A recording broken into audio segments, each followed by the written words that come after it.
La journée commence par un réveil bruyant à coups de bip de portable et de mots échangés en allemand. Triste déception.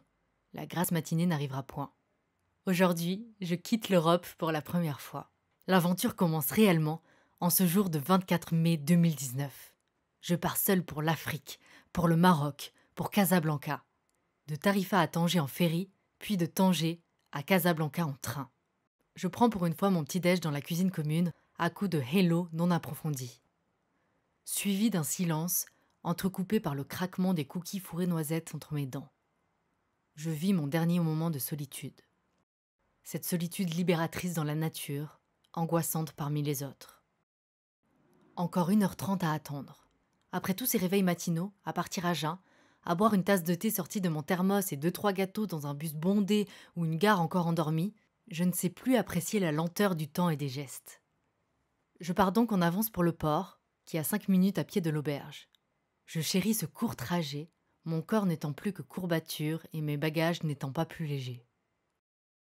Arrivé à l'accueil, une foule attend en queue serpentin. Moi qui pensais être seule avec tant d'avance. Je demande aux hôtesses si elles connaissent un bus qui va du port de Tanger vers la gare. Personne ne sait me répondre, et mes recherches sur internet ne donnent rien. Attente dans la queue serpentin. Attente saccadée. Immobilisme. Avancée d'un pas. Je traîne mon sac à dos et ma valise, trop lourde pour être portée pendant 1 heure. Immobilisme. Je traîne de 2 centimètres mes bagages. Immobilisme. Je traîne mes bagages. Immobilisme. Je traîne mes bagages. Etc., etc., etc. Cette danse automatique devient stressante puisque les gens derrière moi s'impatientent si on attend 1 seconde de trop pour avancer et sont prêts à te doubler, comme si on avait rompu une chaîne invisible qui nous empêcherait à jamais de monter dans le ferry. Attente dans le hall. Attente pour le contrôle des bagages dans des machines. Attente pour le contrôle des passeports. Attente dans le ferry. Oui, l'attente continue pour le contrôle des passeports par les autorités marocaines. Cette dernière attente est la plus difficile. Je suis frustrée de ne pas pouvoir m'asseoir tranquillement pour admirer le flottement du ferry sur la mer et réaliser cette traversée d'un continent vers un autre. J'avais rêvé de ce moment depuis 10 jours, je l'entrevois à travers le zoom de mon portable.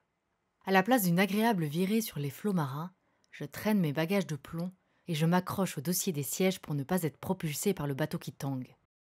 Après 45 minutes, j'arrive enfin devant 2 messieurs aux bouches fermées, habillés en tenue militaire. Mais une femme espagnole me hurle dessus qu'il me faut el papel blanco. Et me voilà à bout de nerfs à la recherche du papel blanco. J'erre dans un bateau sans fin jusqu'à trouver ce fameux papier auprès d'une vendeuse de cigarettes. J'y inscris mes informations à la va-vite, puis je retourne faire la queue dans un ferry vide. Nous sommes déjà arrivés. La dame agressive a disparu. Je donne moi-même mon passeport aux 2 messieurs. L'un le vérifie au stylo et à l'œil, l'autre à l'ordinateur. Mon passeport reçoit son premier tampon, le début d'une longue série. Et on me le rend, sans un mot ni un regard.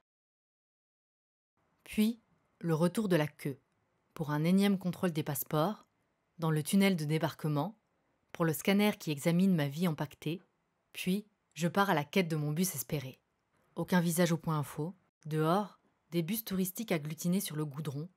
Je demande à un chauffeur, étonné d'entendre parler de bus. Il me répond dans un français espagnol. Taxi.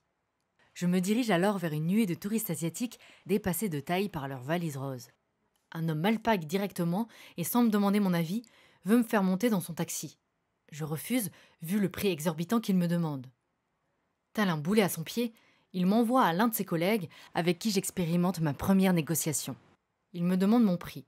Je dis 30 dirhams. Il dit 40. Je dis ok.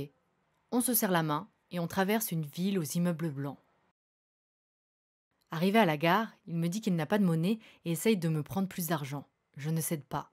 Il demande alors à un autre taxi de la monnaie et m'aide gentiment à descendre mes bagages. Dans la gare, je m'assois sur un banc. 1 heure d'attente avant mon train. Il est midi, mais pour moi, il est toujours 14 heures comme en Espagne. Je meurs de faim et de fatigue. Je mange le plus discrètement possible mes galettes aux céréales avec du jambon, honteuse de manger du porc dès mon arrivée, mais je n'ai sur moi que des restes de mon voyage. Je me demande si j'ai le droit de manger, même si c'est le ramadan. Une femme voilée, qui est assise en face de moi, prend sa fille par le bras et la déplace à l'autre bout des bancs. Sa réaction muette me confirme mes doutes. Après avoir un peu mangé, je me sens mieux et je me dirige vers mon train, de nouveau d'attaque. Je me pose dans le TGV en face d'une femme stoïque qui a l'air épuisée. Je lui souris. Elle ne me sourit pas. Une réaction positive de sa part m'aurait rassurée. Je me serais sentie accueillie. Le voyage de 2 heures me paraît interminable, puisque je n'arrive pas à admirer le Maroc à travers le rideau aux 1000 trous qui bouche la vitre. Arrivé à Casa Voyageur, j'attends ma correspondance dans la salle d'attente, puis sur le quai, assailli par la chaleur. Je regrette les robes légères que je portais en Espagne. Je remarque que les femmes portent toutes des pantalons noirs serrés ou des longues jupes avec des leggings en dessous. Dans ce deuxième train, le calme et la propreté du TGV a disparu. J'escalade des valises, des personnes amassées dans le couloir avec mes bagages pour atteindre ma place, déjà prise par quelqu'un d'autre. À peine installée, j'arrive à mon arrêt, la gare Oasis. Une gare carrée et petite. Je m'assois sur un rebord en marbre en attendant l'ami de mon amoureux qui a prévu de venir me chercher. Et là se produit l'attente ultime. 10 minutes, 20 minutes, 30 minutes, 40 minutes.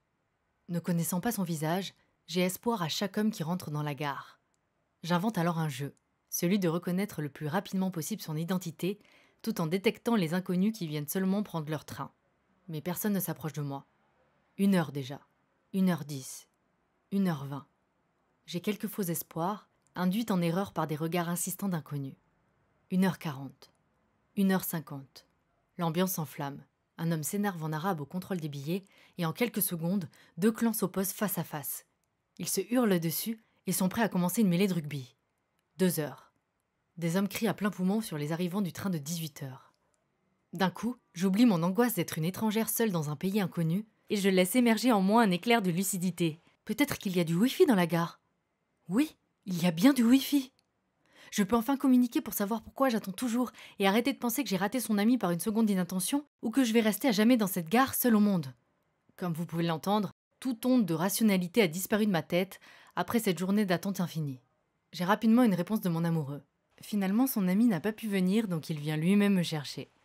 Et après 2h15 d'attente, il me rejoint et me jette dans un taxi. Je peux enfin respirer et découvrir cette ville aux immeubles blancs. Et c'est alors qu'en ce 24 mai 2019, le début de mon aventure au Maroc commence.